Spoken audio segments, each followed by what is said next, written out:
Dears, എല്ലാവർക്കും ദിജോസ് വേൾഡിൻ്റെ പുതിയൊരു വീഡിയോയിലേക്ക് സ്വാഗതം.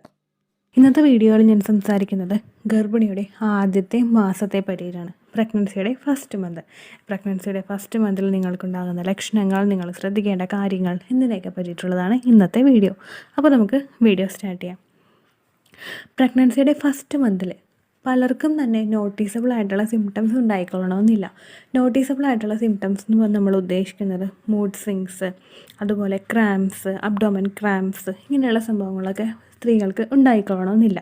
കാരണം എന്താണെന്ന് വെച്ച് കഴിഞ്ഞാൽ, ഈ പ്രഗ്നൻസിയുടെ ഫസ്റ്റ് മന്ത് എന്ന് നമ്മൾ കാൽക്കുലേറ്റ് ചെയ്യുന്നത് എന്നാണോ നമ്മുടെ ലാസ്റ്റ് മന്ത് പീരീഡ് ആയത് അതുമുതൽ ഇപ്പോൾ നമുക്ക് പീരീഡ് ആയിട്ടുള്ള പീരീഡ് മിസ്സായിട്ടുള്ള ഒരു സമയം വരെ ആ ഒരു കാലാവധിയാണ് നമ്മളെപ്പോഴും ഫസ്റ്റ് മന്തായിട്ട് LMP പീരീഡ് വെച്ചിട്ട് നമ്മൾ കാൽക്കുലേറ്റ് ചെയ്യുന്നത്.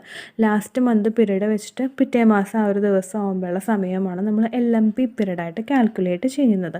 അപ്പോൾ നിങ്ങളൊന്ന് ചിന്തിച്ച് നോക്കുക, നിങ്ങളുടെ ഫസ്റ്റ് മന്ത് ഓഫ് പ്രഗ്നൻസി എന്ന് പറയുന്നത് നിങ്ങൾക്ക് ലാസ്റ്റ് പീരീഡ് ആയിട്ടുള്ള ഡേറ്റ് തൊട്ട് നമ്മൾ സ്റ്റാർട്ട് ചെയ്യുമ്പോൾ ആ ഡേറ്റിൽ ആദ്യത്തെ സമയം എന്ന് പറയുന്നത് ആദ്യത്തെ ഒരു 5 ദിവസം നമുക്ക് പീരീഡ്സ് ഉണ്ടാകുന്ന സമയമാണ്. അതിന് ശേഷം അത് കഴിഞ്ഞിട്ടുള്ള അടുത്ത ആഴ്ച എന്ന് പറയുന്നത് നമുക്ക് ഓവുലേഷൻ നടക്കുന്നൊരു സമയമാണ്. ഓവുലേഷൻ കഴിഞ്ഞിട്ടും അടുത്ത ആഴ്ചയോ അല്ലെങ്കിൽ അതിന് പിറ്റേ ആഴ്ചയ്ക്ക് പകുതിക്ക് വെച്ചിട്ടായിരിക്കും നമുക്ക് ഇംപ്ലാന്റേഷൻ എപ്പോഴും ഉണ്ടാകുന്നത്. അപ്പോൾ ചിലവർക്ക് 6-ാം ദിവസം തന്നെ ഉണ്ടാകും, ചിലവർക്ക് അത് കഴിഞ്ഞ് കുറച്ച് ലേറ്റ് ആയിട്ടായിരിക്കും ഇംപ്ലാന്റേഷൻ ഉണ്ടാകുന്നത്. അപ്പോൾ അങ്ങനെ വെച്ചിട്ട് നമ്മൾ കാൽക്കുലേറ്റ് ചെയ്യുമ്പോഴേക്കും അത് നമുക്ക് ഇംപ്ലാന്റേഷൻ സമയം വരുന്നത്, അതായത് നമ്മൾ കൺസീവ് ആയി എന്ന് നമുക്ക് പറയാൻ കഴിയുന്നത് എപ്പോഴും നമ്മുടെ അടുത്ത പീരിയഡ് സൈക്കിൾ തുടങ്ങുന്നതിൻ്റെ ഒരാഴ്ച മുമ്പോ അല്ലെങ്കിൽ ഒരു 1.5 ആഴ്ച മുമ്പോ ഒക്കെ ആയിരിക്കും നമ്മൾ കൺസീവ് ആയി എന്ന് നമുക്ക് അറിയാനായിട്ട് സാധിക്കുന്നത്. അപ്പോൾ പലർക്കും തന്നെ ആ ഒരു ഷോർട്ട് ടൈം പീരീഡിൽ ഓവുലേഷൻ കഴിഞ്ഞ അടുത്ത 2 ആഴ്ചകളിലൊക്കെ പ്രഗ്നൻസി സിംറ്റംസ് ഉണ്ടായിക്കൊള്ളണമെന്നില്ല. അതിനുശേഷം ചിലർക്ക് പ്രഗ്നൻസി സിംറ്റംസ് സ്റ്റാർട്ട് ചെയ്യും. ചിലർക്ക് അത് കഴിഞ്ഞതിന് ശേഷം കുറച്ച് നാൾ, ഒരു 3 മാസമൊക്കെ കഴിഞ്ഞിട്ടായിരിക്കും പ്രഗ്നൻസി സിംറ്റംസ് ഉണ്ടാകുന്നത്. ചിലർക്ക് മോർണിംഗ് സിക്നസ് ഉണ്ടാവില്ല, ഫുൾ ടൈം സിക്നസ് ആയിരിക്കും. ചിലർക്ക് നൈറ്റ് സിക്നസ് ആയിരിക്കും ഉണ്ടാകുന്നത്. ചിലർക്ക് ഒരു ബുദ്ധിമുട്ടും ഉണ്ടാവില്ല. അപ്പോൾ നമുക്ക് ഇന്ന സിംറ്റം കണ്ടു കഴിഞ്ഞാൽ ഇത് പ്രഗ്നൻസിയുടെ സിംറ്റംസ് ആണ് എന്ന് ആദ്യത്തെ ഒരു മാസം, സോ കോൾഡ് ഒരു മാസം സമയത്ത് നമുക്ക് പറയാനായിട്ട് സാധിക്കില്ല. പക്ഷേ പൊതുവേ സ്ത്രീകൾക്ക് വരുന്ന ചില പ്രഗ്നൻസി സിംറ്റംസ് എന്തൊക്കെയാണെന്ന് നമുക്ക് ഇവിടെ ഡിസ്കസ് ചെയ്ത് നോക്കാം. ഫസ്റ്റ് ഉണ്ടാകുന്ന സിംറ്റംസ് എന്ന് നമുക്ക് പറയാൻ കഴിയുന്നത് മൂഡ് സ്വിങ്സ് ആയിരിക്കും. മൂഡ് സ്വിങ്സും അതുപോലെ മിസ്ഡ് പീരീഡും. മൂഡ് സ്വിങ്സ് നമ്മളിലുണ്ടാകുന്നത് നമ്മളിൽ സംഭവിക്കുന്ന ഹോർമോണൽ ഫ്ലക്ച്വേഷൻസിൻ്റെ ഭാഗമായിട്ട് പ്രൊജസ്ട്രോൺ ഹോർമോണിനൊക്കെ ഇൻക്രീസ് ഉണ്ടാകും, അതുപോലെ HCG ഹോർമോൺ നമ്മുടെ ശരീരത്തിലുണ്ടാകും. ഒരുപാട് ഹോർമോണൽ വ്യതിയാനങ്ങൾ നമ്മുടെ ശരീരത്തിൽ സംഭവിക്കും. കാരണം എന്താണെന്ന് വെച്ച് കഴിഞ്ഞാൽ നമ്മുടെ ശരീരം വേറൊരു ജീവനെയും കൂടി വഹിക്കാൻ വേണ്ടിയിട്ട് തയ്യാറായിക്കൊണ്ടിരിക്കുന്ന ഒരു സമയമാണ്. അങ്ങനെ വരുമ്പോഴേക്കും നമ്മളിൽ ഹോർമോണൽ ചേഞ്ചസ് ഉണ്ടാകും, ഹോർമോണൽ ഫ്ലക്ച്വേഷൻസ് ഉണ്ടാകും. ഇതിൻ്റെ ഭാഗമായിട്ട് നമുക്ക് മൂഡ് സ്വിങ്സ് ഉണ്ടാകും. മൂഡ് സ്വിങ്സ് എന്നുകൊണ്ട് ഉദ്ദേശിക്കുന്നത് പെട്ടെന്ന് ദേഷ്യം വരിക, പെട്ടെന്ന് സങ്കടം വരിക, ഡിപ്രസ്ഡ് ആയിട്ടിരിക്കുക, ഇങ്ങനെയുള്ള കാര്യങ്ങളാണ് ഉദ്ദേശിക്കുന്നത്. ഇത് നമുക്ക് ഒരു ഏർലി പ്രഗ്നൻസി സിംറ്റമായിട്ട് പറയാനായിട്ട് സാധിക്കും. രണ്ടാമത് നമുക്ക് ഏറ്റവും ഇമ്പോർട്ടൻ്റ് ആയിട്ട് കൺഫേം ചെയ്ത് പറയാൻ കഴിയുന്നത് നമ്മുടെ പീരീഡ് മിസ്സായതിനു ശേഷമുള്ള പ്രഗ്നൻസി ടെസ്റ്റ് ചെയ്യുമ്പോഴാണ്.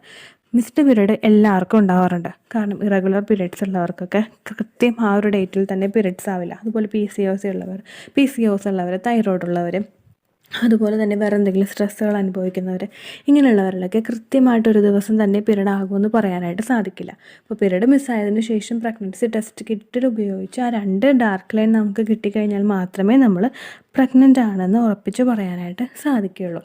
രണ്ടാമത് ഏറ്റവും ഇമ്പോർട്ടൻ്റ് ആയിട്ടുള്ള സിംറ്റം എന്ന് പറയുന്നത് മിസ്ഡ് പീരീഡാണ്. മൂന്നാമത് നമുക്കൊരു ലക്ഷണമായിട്ട് പറയാൻ സാധിക്കുന്നത് ക്രാംസ് ആണ്. ക്രാംസ് എന്ന് പറയുന്നത് വേദന, നമുക്ക് അബ്ഡോമൻ ഭാഗത്ത് അനുഭവപ്പെടുന്ന വേദന. നമുക്ക് ഇംപ്ലാന്റേഷൻ നടക്കുന്ന സമയത്താണ് ഈ അബ്ഡോമൻ പെയിൻ അനുഭവപ്പെടുന്നത്. നമ്മുടെ പൊക്കിളിന് താഴെയായിട്ടുള്ള ഭാഗത്തായിരിക്കും ഈ അബ്ഡോമൻ പെയിൻ അനുഭവപ്പെടുന്നത്. ചിലപ്പോൾ ഒന്ന് കുത്തിക്കൊള്ളുന്നതോ അല്ലെങ്കിൽ വലിഞ്ഞു മുറുകുന്നതോ ആയിട്ടുള്ള ടൈപ്പുള്ള പെയിൻസ് ആയിരിക്കും അനുഭവപ്പെടുന്നത്. ചിലപ്പോൾ നമുക്ക് ഈ വേദന ഒരു വേദനയായിട്ട് തന്നെ തോന്നില്ല. നമ്മളിപ്പോൾ ജോലിയൊക്കെ ചെയ്ത് ഇങ്ങനെ ആക്റ്റീവായിട്ട് നടക്കുന്ന സമയത്തോ ഓഫീസിൽ നിൽക്കുന്ന സമയത്തൊക്കെ ഈ വേദന നമുക്ക് ശ്രദ്ധിക്കാൻ പറ്റാത്ത രീതിക്ക് നമ്മൾ തിരക്കുണ്ടാകുന്ന സമയത്തൊക്കെ ഈ ഒരു വേദന നമുക്കൊരു വേദനയായി തോന്നണമെന്നില്ല. അതുപോലെ ചിലപ്പോൾ ഇംപ്ലാന്റേഷൻ നടക്കുന്ന പെയിൻ നമുക്ക് രാത്രി അനുഭവപ്പെടാം. അപ്പോഴൊക്കെ നമ്മളിത് അറിയാതെ വരാം. എല്ലാവർക്കും തന്നെ ഇംപ്ലാന്റേഷൻ പെയിൻ ഉണ്ടാവില്ല. അതുകൊണ്ട് ഇംപ്ലാന്റേഷൻ പെയിൻ ഇല്ലെങ്കിലും നമ്മൾ വിഷമിക്കേണ്ട ആവശ്യം ഇല്ല. മൂന്നാമത്തെ ലക്ഷണം എന്ന് പറയുന്നത് മൈൽഡായിട്ടുള്ള ലോവർ ബാക്ക് പെയിൻ ആണ്. നമുക്ക് ഇംപ്ലാന്റേഷൻ നടക്കുന്ന സമയത്താണ് ഒരു ലോവർ ബാക്ക് പെയിൻ അനുഭവപ്പെടുന്നത്. നമുക്ക് കുഞ്ഞ് എംബ്രിയോ ഇംപ്ലാന്റ് ആയി കഴിഞ്ഞ് കഴിയുമ്പോഴേക്കും നമുക്ക് നടുവിൻ്റെ ഭാഗത്തും അതുപോലെ അബ്ഡോമൻ ഭാഗത്തും പെയിൻ അനുഭവപ്പെടും. നാലാമത്തെ ലക്ഷണം എന്ന് പറയുന്നത് ഫ്രീക്വൻ്റ് ആയിട്ട് നമുക്കുണ്ടാകുന്ന യൂറിനേഷൻ. ഫ്രീക്വൻ്റ് ആയിട്ടുള്ള യൂറിനേഷൻ നമുക്ക് തുടരെ യൂറിനേറ്റ് ചെയ്യാനായിട്ട് തോന്നുക. ഈ യൂറിനേറ്റ് ചെയ്യുമ്പോഴേക്കും നിങ്ങൾ ഉറപ്പ് വരുത്തുക യൂറിനേഷൻ ചെയ്യുന്ന സമയത്ത് നമുക്ക് ബേണിംഗ് സെൻസേഷൻ ഇല്ല, നമുക്ക് പുകച്ചിൽ അനുഭവപ്പെടുന്നില്ല, യൂറിന് ബാഡ് സ്മെല്ലില്ല എന്നുള്ളത് കാര്യം കൂടി നിങ്ങൾ ഉറപ്പ് വരുത്തണം കേട്ടോ.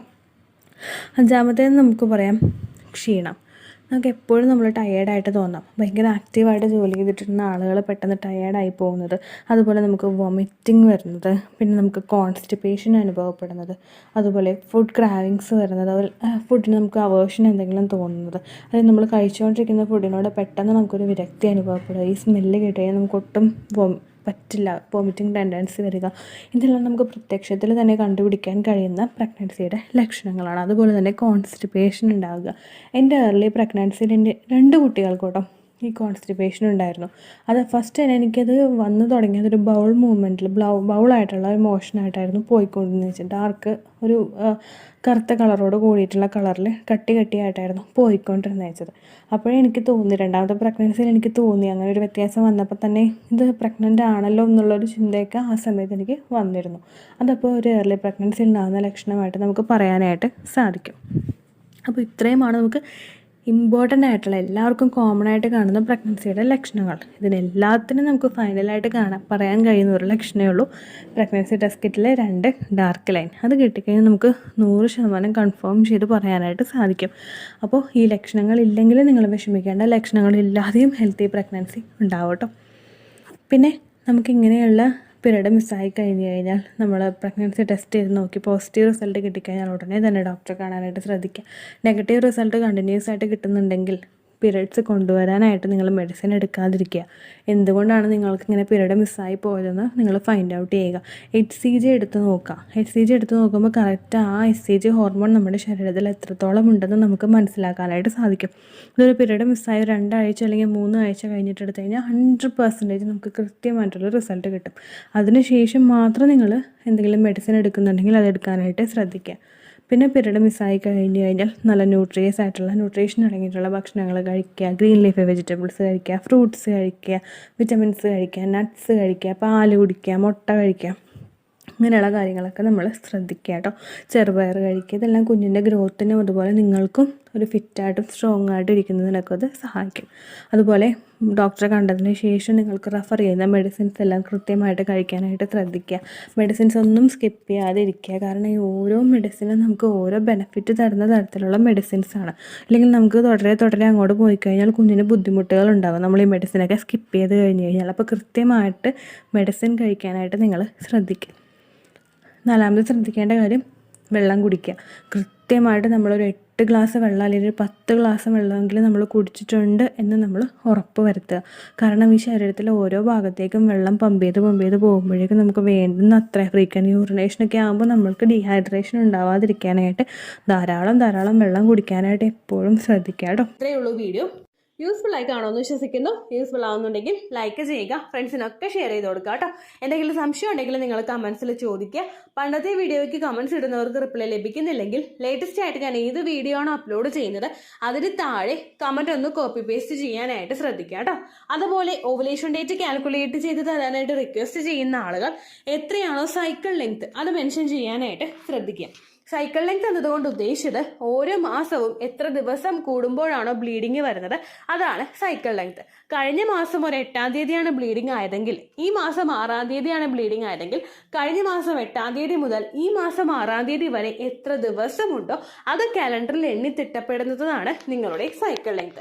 സൈക്കിൾ ലെങ്ത് നമ്മൾ കൃത്യമായിട്ട് കാൽക്കുലേറ്റ് ചെയ്യുകയാണെങ്കിൽ ഓവുലേഷൻ ഡേറ്റ് എളുപ്പത്തിൽ കണ്ടുപിടിക്കാൻ വേണ്ടിയിട്ട് ഒരുപാട് ആപ്ലിക്കേഷൻസും ഒരുപാട് ഓൺലൈൻ ആയിട്ടുള്ള വെബ്സൈറ്റുകളും ഇന്ന് നമുക്ക് അവൈലബിൾ ആണ്. പ്ലേ സ്റ്റോറിൽ പോയിട്ട് ഓൺലൈൻ ഓവുലേഷൻ ട്രാക്കർ എന്ന് ടൈപ്പ് ചെയ്ത് കഴിഞ്ഞാൽ നിങ്ങൾക്ക് അതുമായിട്ട് ബന്ധപ്പെട്ടിട്ടുള്ള ആപ്ലിക്കേഷൻസ് കിട്ടും. അത് പറ്റുന്നില്ല എങ്കിൽ ഗൂഗിളിൽ പോയിട്ട് ഓൺലൈൻ ഓവുലേഷൻ കാൽക്കുലേറ്റർ എന്ന് ടൈപ്പ് ചെയ്ത് കഴിഞ്ഞാൽ അതുമായിട്ട് ബന്ധപ്പെട്ടിട്ടുള്ള വെബ്സൈറ്റുകൾ നിങ്ങൾക്ക് കിട്ടും. അതിൽ നിങ്ങളുടെ ലാസ്റ്റ് മന്തിലെ മെൻസ്ട്രേഷൻ്റെ ഡേറ്റും ഒപ്പം ഞാൻ ഈ പറഞ്ഞ രീതിക്ക് നിങ്ങൾ കാൽക്കുലേറ്റ് ചെയ്യുന്ന സൈക്കിൾ ലെങ്ത്തും എൻ്റർ ചെയ്ത് കൊടുക്കുകയാണെങ്കിൽ നിങ്ങൾക്ക് കൃത്യമായിട്ട് ഓവുലേഷൻ ഡേറ്റ് കണ്ടുപിടിക്കാനായിട്ട് സാധിക്കും. ഫെർട്ടൈൽ ടൈം പീരീഡും നിങ്ങൾക്ക് കിട്ടും. അതായത് എത്ര ദിവസം മുതൽ കോൺടാക്ട് ചെയ്ത് തുടങ്ങിക്കഴിഞ്ഞാൽ നിങ്ങൾ പ്രഗ്നൻ്റ് ആകും എന്നുള്ളൊരു ഡേറ്റും നിങ്ങൾക്ക് പ്രോപ്പറായിട്ട് കിട്ടും കേട്ടോ. ഇത് കാൽക്കുലേറ്റ് കാൽക്കുലേറ്റ് ചെയ്യുന്ന സമയത്ത്, സൈക്കിൾ ലെങ്ത് കാൽക്കുലേറ്റ് ചെയ്യുന്ന സമയത്ത് നിങ്ങളുടെ ആ ഒരു കലണ്ടറിൽ നോക്കി തന്നെ നിങ്ങൾ കാൽക്കുലേറ്റ് ചെയ്യുക. പല മാസങ്ങളിലും 30-31 ദിവസമുണ്ട്, അതുകൊണ്ടാണ് അങ്ങനെ പറഞ്ഞത്. ഒപ്പം നിങ്ങൾക്ക് ബ്ലീഡിങ് തുടങ്ങിയ ദിവസത്തിന് വേണം നിങ്ങൾ Day 1 ആയിട്ട് എടുക്കാൻ വേണ്ടിയിട്ട്. സ്പോട്ടിങ് തുടങ്ങിയ ദിവസത്തിനെ, അതായത് ചെറുതായിട്ട് ഡിസ്ചാർജ് പോയി തുടങ്ങിയ ദിവസത്തിനെ നിങ്ങൾ കൺസിഡർ ചെയ്യേണ്ട ആവശ്യം ഇല്ല കേട്ടോ. അപ്പോൾ ഇത്രയേ ഉള്ളൂ വീഡിയോ. അടുത്തൊരു വീഡിയോ ആയിട്ട് നമുക്ക് വീണ്ടും കാണാം. ബൈ.